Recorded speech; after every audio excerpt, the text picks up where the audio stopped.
بسم اللہ الرحمن الرحیم۔ ابواب الجنائز۔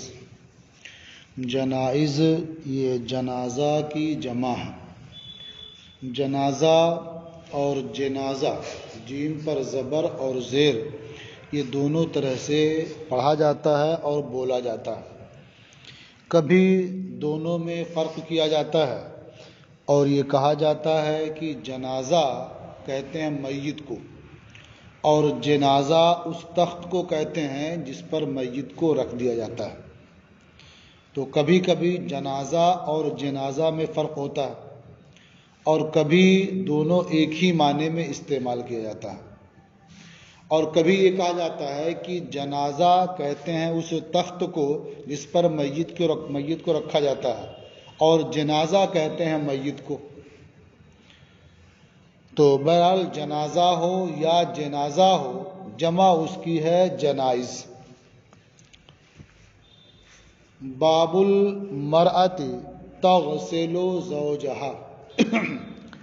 عورت شوہر کے انتقال کے بعد اسے غسل دے سکتی ہے یا نہیں دے سکتی ہے۔ ظاہر ہے کہ عورت اگر اچھی طرح سے غسل دینا جانتی ہے اور وہ اپنے آپ پر کنٹرول بھی رکھتی ہے، صبر کر سکتی ہے، تو وہ اپنے شوہر کو غسل دے، اس میں کوئی حرج نہیں ہے۔ لیکن اگر اسے غسل کا طریقہ ہی معلوم نہیں ہے یا طریقہ تو معلوم ہے لیکن وہ صبر نہیں کر پا رہی ہے شوہر کے انتقال پر، تو ایسی صورت میں اسے غسل دینے سے روکا جائے گا۔ جو غسل دینا جانتے ہوں وہ غسل دیں۔ تو یہ باب ہے کہ عورت اپنے شوہر کو غسل دے اس کے انتقال کے بعد۔ اخبرنا مالک بن انس اخبرنا عبداللہ بن ابی بکر ان اسماء بنت امیس امرأۃ ابی بکر الصدیق رضی اللہ عنہ غسلت ابا بکر حین توفی۔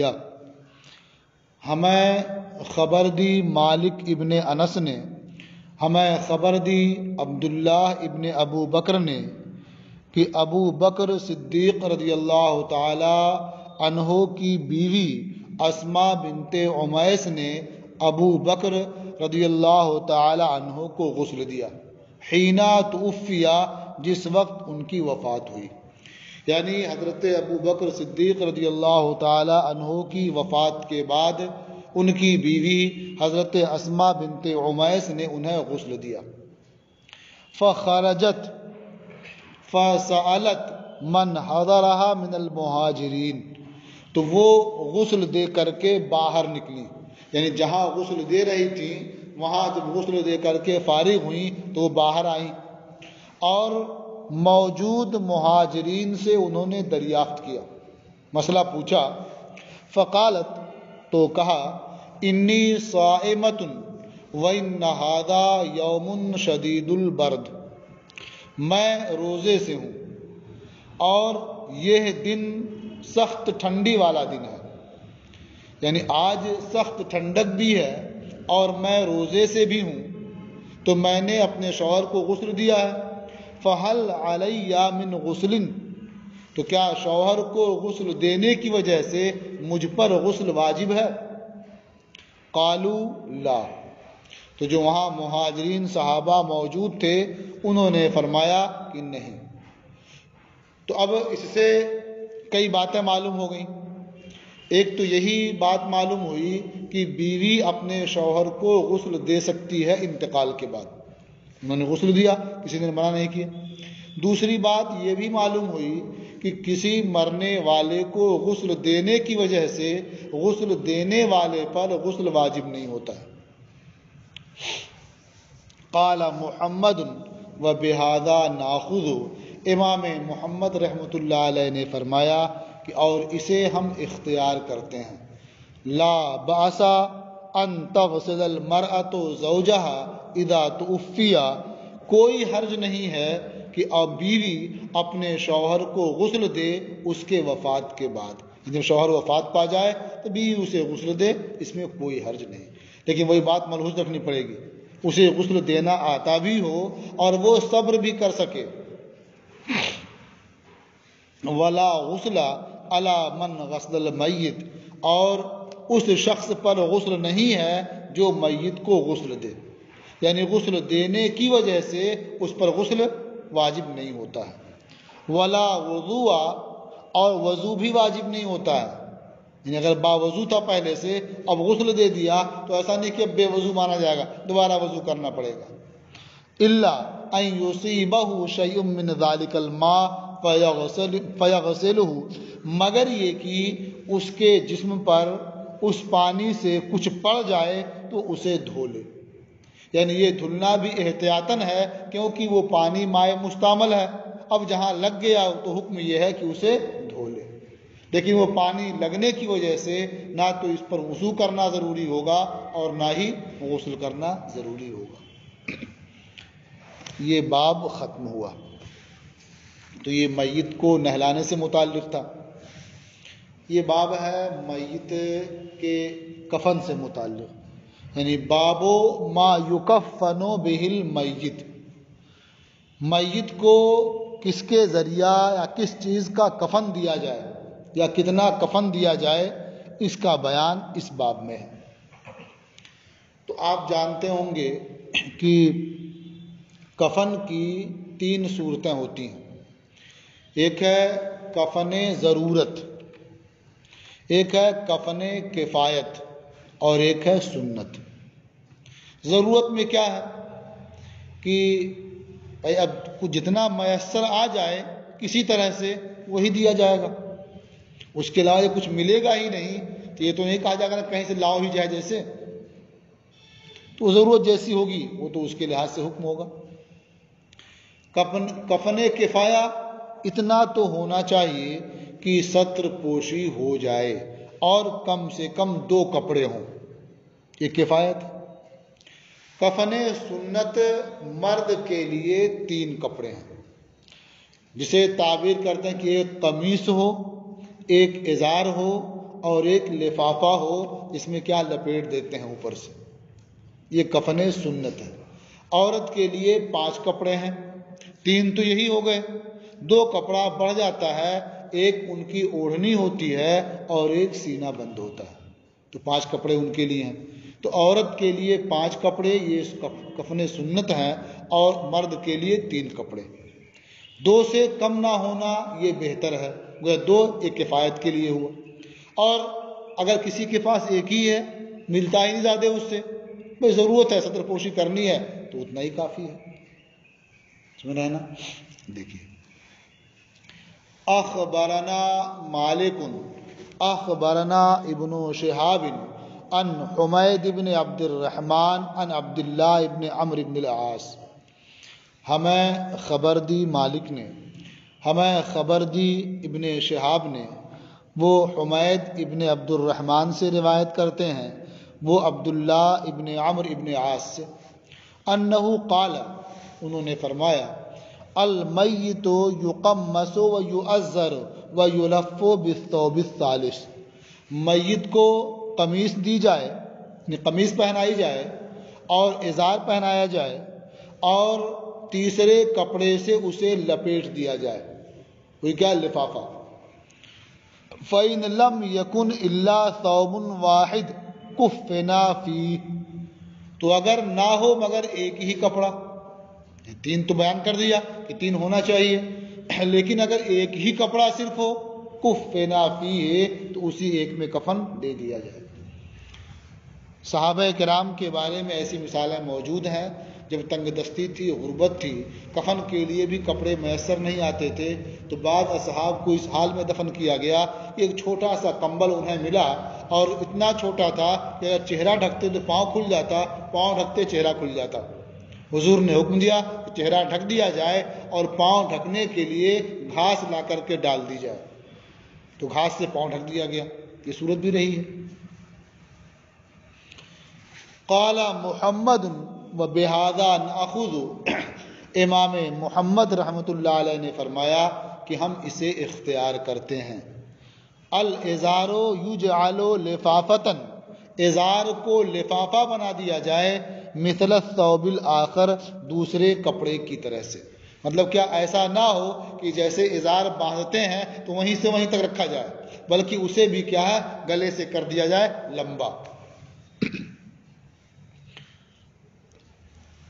اچھا، احب الینا من ان یعذر، یعنی ازار کو لفافہ بنا دیا جانا دوسرے کپڑے کی طرح سے، یہ ہمارے نزدیک پسندیدہ ہے اس بات سے کہ اسے ازار بنایا جائے.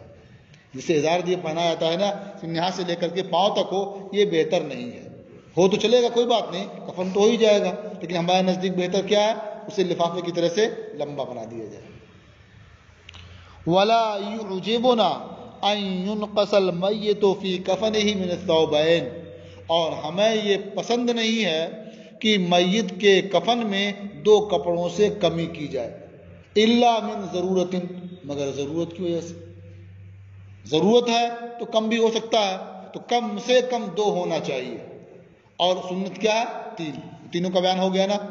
ایک میں بھی کام چل جائے گا، دو کم سے کم ہونا چاہیے، اس سے کم ہونا ناپسندیدہ ہے، اور تین ہو تو یہ سنت ہے. وہو قول ابی حنیفہ رحمہ اللہ، اور یہ امام اعظم ابو حنیفہ رحمۃ اللہ علیہ کا قول ہے. یہ باب بھی ختم ہوا. اس کے بعد ایک باب ہے باب المشی بالجنائز والمشی معہا، یعنی جنازہ اٹھانے، یعنی اٹھا کر چلنے، اور جنازے کے ساتھ چلنے کا باب. مشا یمشی پیدل چلنا، مشا بہی کسی کو لے کر پیدل چلنا، تو جنازے کو لے کر پیدل ہی چلتے ہیں نا، اسی کا جنازہ اٹھا کر چلنا. باب المشی بالجنائز، جنازہ اٹھا کر چلنے اور جنازے کے ساتھ چلنے کا. تو دیکھیے، بہتر یہ ہے کہ آدمی جنازے کے پیچھے پیچھے چلے. ہاں، جو اشرف ہیں، جو ائمہ ہیں، جو علماء ہیں، اگر وہ جنازے سے آگے آگے چلیں تو اس میں کوئی حرج نہیں، یہ بھی بہتر ہے. اس لیے کہ ان کے آگے چلنے میں یہ معلوم ہوگا کہ یہ اس جنازے کے لیے سفارشی ہیں، اور جو کسی کے لیے سفارشی ہوتا ہے وہ اس کے آگے ہی جاتا ہے. اور پیچھے پیچھے چلنا یہ عام حکم ہے. بتایا گیا کہ جو مسلمان کے دوسرے مسلمان پر حقوق ہیں انہی میں سے ایک ہے اتباع جنازہ، یعنی جنازے کے پیچھے پیچھے چلنا.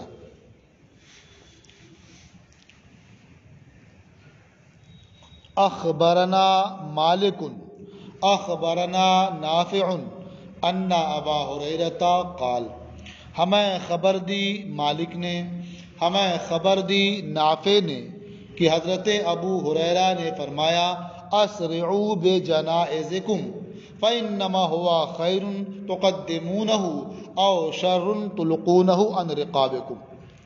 حضرت ابو ہریرہ رضی اللہ تعالی عنہ نے فرمایا کہ اپنے جنازوں کو تیزی سے لے چلو.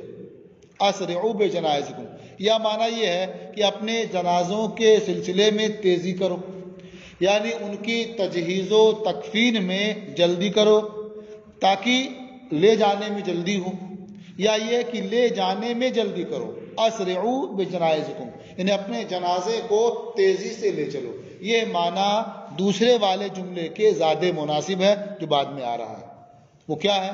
فَإِنَّمَا هُوَ خَيْرٌ تُقَدِّمُونَهُ، اس لیے کہ وہ جنازہ یا تو صاحب خیر ہوگا تو تم اسے آگے بھیج دو گے، اس کے لیے جو بہتر جگہ ہے وہاں تم پہنچا دو گے.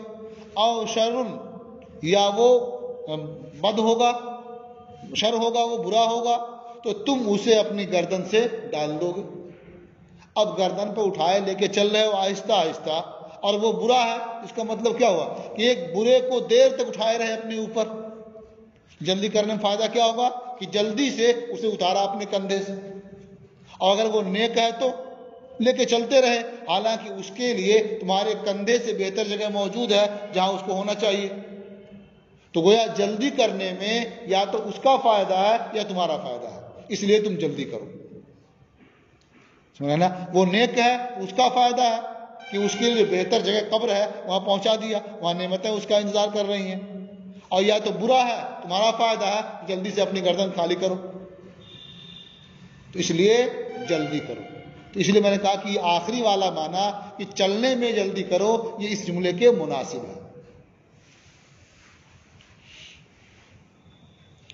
قال محمد، امام محمد رحمۃ اللہ علیہ نے فرمایا وبہذا ناخذ، ہم اسے اختیار کرتے ہیں۔ السرعۃ بہا احب الینا من الابطاء، اس میں تیزی کرنا ہمیں محبوب ہے سستی کرنے سے۔ تو یہ تیزی کرنا یہ سب کو شامل ہے۔ مطلب کیا ہے کہ لے چلنے میں بھی جلدی ہونی چاہیے، اور لے چلنے سے پہلے جو کام ہے اس میں بھی جلدی ہونی چاہیے۔ یعنی ایسا نہ ہو کہ آج انتقال ہو جائے اور ایک ہفتہ رکھ کے انتظار کریں فلاں صاحب آ جائیں گے تب لے چلیں گے دفن کرنے، جو آج کا ماحول ہو گیا ہے عموماً ایسے لوگ کرنے لگے ہیں۔ وہوا قول ابی حنیفہ رحمہ اللہ، اور یہ امام اعظم ابو حنیفہ رحمۃ اللہ علیہ کا قول ہے۔ یہ کیوں کہہ رہے ہیں کہ یہ سب کو شامل ہے؟ اس لیے کہ اگر وہ خیر ہے، یہ بات یہاں بھی منطبق ہوگی، اگر وہ خیر ہے نیک ہے تو ظاہر بات ہے اس کے لیے بہتر جگہ موجود ہے، کیوں رکھے ہو اپنے گھر میں، اس کو وہاں پہنچاؤ۔ اور اگر وہ برا ہے شر ہے، کیوں رکھے ہو اپنے گھر میں، اس کو جلدی اس کو دور بھگاؤ۔ تو جو راستے میں چلنے میں بیان کیا گیا فرق کیا، وہاں گردن سے اتارنے کے لیے کہا یا گھر میں رکھنے کے لیے منطبق ہوگا۔ اس لیے مرنے والا مر جائے تو بہت زیادہ دیر نہیں رکھنا چاہیے، نہیں روکنا چاہیے۔ اخبرنا مالک حدثنا الزہری، ہمیں خبر دی مالک نے، ہم سے حدیث بیان کی زہری نے، قال، انہوں نے فرمایا کان رسول اللہ صلی اللہ علیہ وسلم یمشی امام الجنازۃ والخلفاء حلم جرا وابن عمر، اللہ کے رسول صلی اللہ تعالی علیہ وسلم جنازے سے آگے چلتے تھے اور خلفاء آگے چلتے تھے، حلم جرن ایسے لاؤ کھینچتے ہوئے، یعنی فلاں خلیفہ آگے چلتے تھے، ان کے بعد فلاں بھی آگے چلتے تھے، ان کے بعد فلاں بھی آگے چلتے تھے، ایسے لے آؤ آگے۔ اور حضرت عبداللہ ابن عمر بھی آگے چلتے تھے۔ یہ سنت کے حضرات سنت کے بہت پابند تھے اور یہ سب آگے چلتے تھے۔ اسی لیے میں نے پہلے کہا تھا کہ فقہاء یہ فرماتے ہیں کہ علماء ہیں، ائمہ ہیں، وہ جنازے کے آگے چل سکتے ہیں، اس میں کوئی حرج نہیں ہے، اس لیے کہ وہ سفارشی ہوتے ہیں، اور سفارشی جو ہوتا ہے وہ دنیا کا بھی دستور یہی ہے کہ وہ جس کی سفارش کرنا ہوتا ہے اس سے آگے آگے جاتا ہے، تاکہ جس کی بارگاہ میں سفارش کرنا ہے وہ ذرا خوشی محسوس کرے، اس کے بعد تو پیچھے پیچھے یہ جائے گا تو اس کے لیے بھی راحت رہے گی۔ سمجھ رہے ہیں؟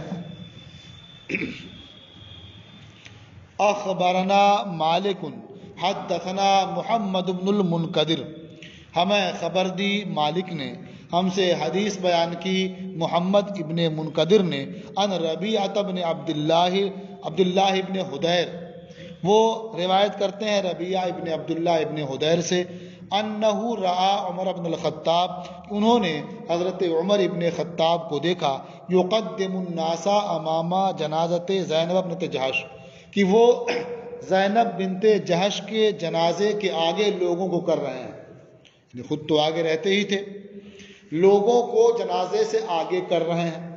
تو اس طرح اور بھی حدیثوں میں جو آتا ہے کہ لوگ جنازے سے آگے چلنے لگے یا جنازے کے آگے کیا، کسی حاجت اور ضرورت کی بنیاد پر ایسا کرتے تھے۔ ایسا بہت سا موقع آ جاتا ہے، کبھی لوگوں کو آگے بھیجنا پڑتا ہے، تو ایسے چلنے میں آگے کرنا بھی ثابت ہے، انہوں نے دیکھا کہ آگے کر رہے ہیں، یہ عام معمول نہیں تھا بلکہ یہ حاجت اور ضرورت کی بنیاد پر۔ اس لیے یہ بات تو خود ہی سمجھ میں آتی ہے کہ یہ عام معمول نہیں تھا، کیونکہ عام معمول ہوتا تو خود ہی لوگ اس پر عمل کرتے، تو پھر تاکید کرنے آگے کرنے ضرورت نہیں ہوتی۔ تو چونکہ پیچھے کرنے کے لوگ چلنے کے عادی تھے، چلتے رہتے تھے، تو اتفاق سے کسی وجہ سے آگے کرنا پڑا، اس لیے دیکھا کہ وہ آگے کر رہے ہیں۔ قال محمد المشی امامہ حسن والمشی خلفہا افضل، امام محمد رحمۃ اللہ علیہ نے فرمایا کہ جنازے کے آگے چلنا یہ اچھا ہے، مطلب کیا، جائز ہے، بہتر ہے، کوئی گناہ نہیں ہے، والمشی خلفہ افضل، اور جنازے کے پیچھے چلنا یہ افضل ہے۔ وہو قول ابی حنیفہ، اور یہ امام اعظم ابو حنیفہ رحمۃ اللہ علیہ کا قول ہے۔ باب یہ باب بھی ختم ہوا ہے، دوسرا باب شروع ہوتا ہے۔ المیت لا یتبع بنار بعد موتہ او مجمرۃ فی جنازتہ۔ نار یعنی آگ، اور مجمرہ یعنی انگیٹھی جس میں آگ رکھے رہتے ہیں اور اس کے اوپر لوبان وغیرہ یا عود وغیرہ ڈالتے ہیں خوشبو کے لیے۔